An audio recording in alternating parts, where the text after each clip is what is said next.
Billion dollar question आजकल सबके दिमाग में यही क्वेश्चन है। तो क्या क्वेश्चन है वो? तो सब यही सोच रहे हैं कि मार्केट कितना और गिरेगा। तो ये जो है ट्रेंड में चल रहा है क्वेश्चन।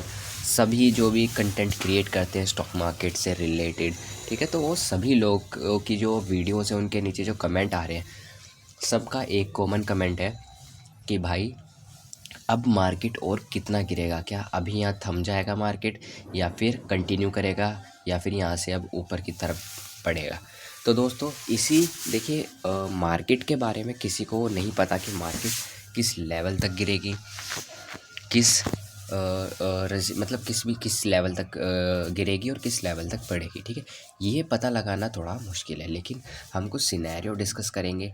तो उसमें हम देखते हैं, एनालाइज करने की कोशिश करेंगे कुछ पॉइंट्स में कि मार्केट कैसी कंडीशन में है, कि मार्केट के हिसाब से सब कुछ अच्छा हो रहा है तो मार्केट के संकेत थोड़े ऊपर जाने के हो सकते हैं, और मार्केट के खिलाफ चल रहा है सब कुछ तो ऑब्वियसली मार्केट और नीचे जा सकती है, ठीक है। तो इसी चीज़ को हम यहाँ आइडेंटिफाई करने वाले हैं। तो आइए स्टार्ट करते हैं इस बिलियन डॉलर क्वेश्चन के बारे में। तो इसका आंसर हम इस वीडियो में ज़रूर ढूंढेंगे। तो आइए स्टार्ट करते हैं। आपको जैसे कि पता ही है, निफ्टी हमारा जो इंडेक्स है निफ्टी 50, तो हमने यहाँ पे निफ्टी 100 लिया है, ठीक है। तो अगर आपको पता होगा कि लार्ज कैप इंडेक्स है निफ्टी 100, तो उसमें 16% की गिरावट अभी तक हमें देखने को मिल गई है, ठीक है। और जैसे कि मिड कैप स्टॉक होते हैं, तो मिड कैप 150 इंडेक्स मतलब, तो उनमें 18% की यहाँ पे गिरावट हमें देखने को मिल गई है, ठीक है। और इससे भी मिड कैप के बाद क्या आते हैं हमारे स्मॉल कैप इंडेक्स 250 इंडेक्स, मतलब टॉप जो 250 कंपनीज होती हैं वो मतलब छोटी कंपनी, ठीक है। लार्ज कैप से छोटी, मिड कैप से छोटी, स्मॉल कैप में आ जाती हैं वो। तो वो अभी तक गिरा है 23%, ठीक है। तो अब वो क्या क्या रीज़न है कि जिसकी वजह से मार्केट, हमें क्या करना है, हमें इस वीडियो में ढूंढना है, वो आंसर ढूंढना है हमें कि बिलियन डॉलर क्वेश्चन का आंसर ढूंढना है। क्वेश्चन क्या था, फिर से रिवाइज कर लीजिए। क्वेश्चन है कि मार्केट अब क्या करेगी यहाँ से, मार्केट क्या और गिरेगी या और बढ़ेगी या रुकेगी अभी यहाँ, ठीक है। तो उसी क्वेश्चन की सॉल्यूशन ढूंढने के लिए हम स्टार्ट करते हैं। तो 5 रीज़न जो मुझे लगता है, तो 5 रीज़न हम यहाँ एक बार चेक करने वाले हैं, ठीक है। तो सबसे पहला जो हमारा यहाँ रीज़न है वो है higher valuation in Indian stock market. तो जितने भी मतलब स्टॉक के, आपको पता है कि जो मार्केट है अभी काफ़ी टाइम से क्या चल रही थी, जब से मोदी जी के अपने इंडिया में इलेक्शन हुए थे उसके 2-3 महीने से पहले से भी मार्केट एक फुल बुल रन में थी। अगर आपको मार्केट आती भी नहीं है और अगर आपने कोई आंख बंद करके भी स्टॉक ले लिया होता तो आपके जो पैसे थे मल्टीप्लाई हो जाते, ठीक है। जो सालों से नहीं होते वो इस ईयर में हो सकते थे, ठीक है। तो अब सारे के सारे स्टॉक बिना इधर उधर की वैल्यूएशन देखते हुए सिर्फ और सिर्फ मार्केट में हायर वैल्यूएशन पे चले गए वो सारे स्टॉक, ठीक है। अब सारे स्टॉक मार्केट के वैल्यूएशन के हिसाब से कॉस्टली है।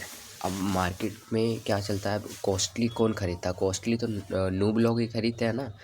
तो इसलिए अब मार्केट के जो बड़े दाता हैं जैसे कि इंस्टीट्यूशनल इन्वेस्टर हो गए, एफआईआई, ये डीआईआई, इन सब ने क्या करा, अब जितना इन्होंने माल होल्ड कर रखा था तो ऑब्वियसली अब इन्हें, इनके पास इतने पढ़े लिखे हैं, एमबीए, फाइनेंस, सीएफए ये सब करे हुए और स्टॉक मार्केट के ज्ञानी इन पे भरे पड़े रहते हैं। तो क्या उन्हें ये नहीं पता होगा कि इस टाइम पे जो ट्रेड चल रही है यहाँ पे, मतलब कि अभी जो स्टॉक्स है वो हायर वैल्यूएशन पे यहाँ पे मिल रहे हैं, तो ऑब्वियसली वो सेल नहीं करेंगे।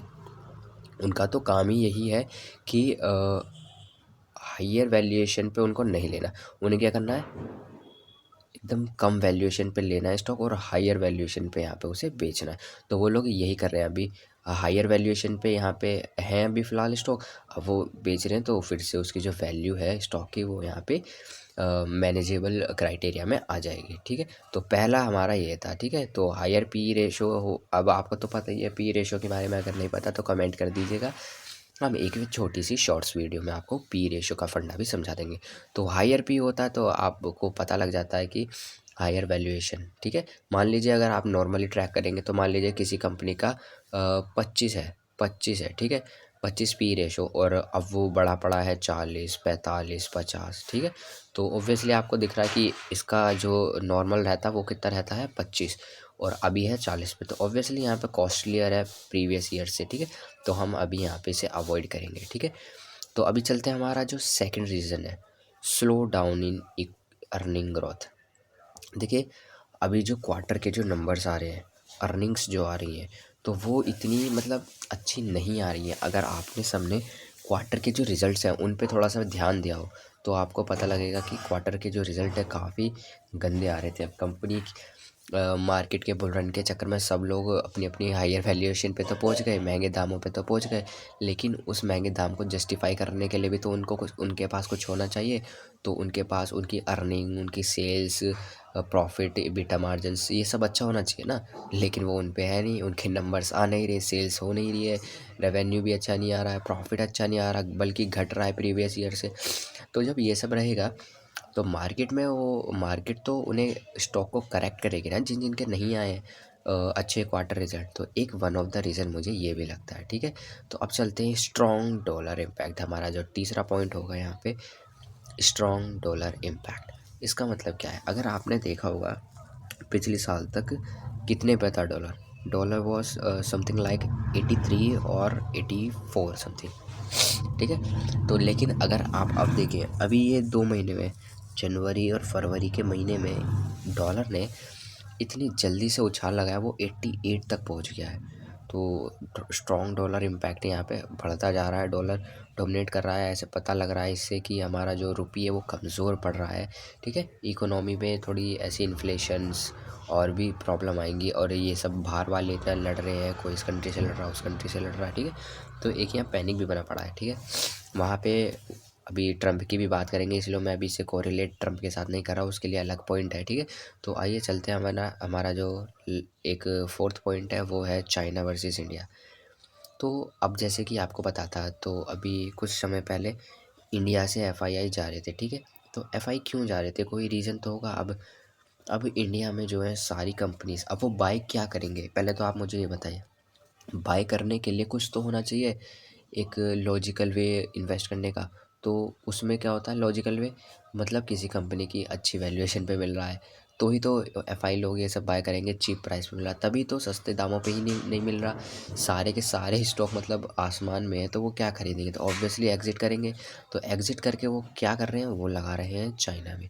चाइना की गवर्नमेंट ने क्या करा है, उन्हें काफ़ी सारी मतलब वो दिए हैं, कैसे क्या कह सकते हैं उसे, मतलब स्कीम दी है कि हमारे यहाँ इन्वेस्ट करो तो ये होगा, टैक्सेस कम कर देंगे, और भी काफ़ी चीज़ें करी हैं। तो एक एफआईआई के लिए, इन्वेस्टरों के लिए अच्छी वो कर दी इन्होंने चाइना वाले, तो इसीलिए माइग्रेट हो रहे हैं इंडिया से जो इन्वेस्टर हैं, मतलब जो लोग इंडिया में इन्वेस्ट करते थे अब वो माइग्रेट होकर चाइना में इन्वेस्ट कर रहे हैं। तो एक ये भी पैसा निकालने का रीज़न है, जिससे कि एफआईआई लोग हमारे इंडिया से पैसा निकाल के जा रहे हैं चाइना की ओर। तो हमारा जो लास्ट टॉपिक है ट्रम्प इफेक्ट, इसके बाद से तो मार्केट भाई दबा के गिर रही है, ठीक है।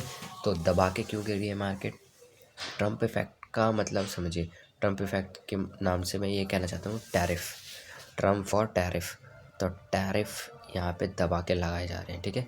कभी ऑटो पे लगा देते, कभी स्टील सेक्टर, कभी अभी तो वायर का भी कुछ चल रहा है कि इन पे भी टैरिफ लग सकता है, वायर एंड केबल कंपनीज़ पे। तो ये सब टैरिफ लगाने वाली बात जो ट्रम्प से आ रही है, तो ये क्या कर रहे हैं, टैरिफ लगा रहे हैं कंपनियों पे। तो जिससे क्या हो रहा है उन पे, भाई ऑब्वियसली जितना ज़्यादा टैक्स लगेगा उतना उनका फिर प्रॉफिट मार्जिन भी तो कम होगा कंपनियों का। तो इसकी वजह से सब लोग डरे पड़े हैं कि उल्टे सीधे जो यहाँ पे ट्रम्प है वो यहाँ पे उल्टे सीधे डिसीज़न लेंगे, और जो है अपनी कंट्री को स्ट्रॉन्ग करने के लिए, अपनी कंपनी के भले के लिए, वो बाकी कंपनियों को यहाँ पे, बाकी कंपनी नहीं, अपनी कंट्री को बचाने के लिए बाकी कंट्रियों के लिए एक उलझन खड़ी कर देंगे, ठीक है।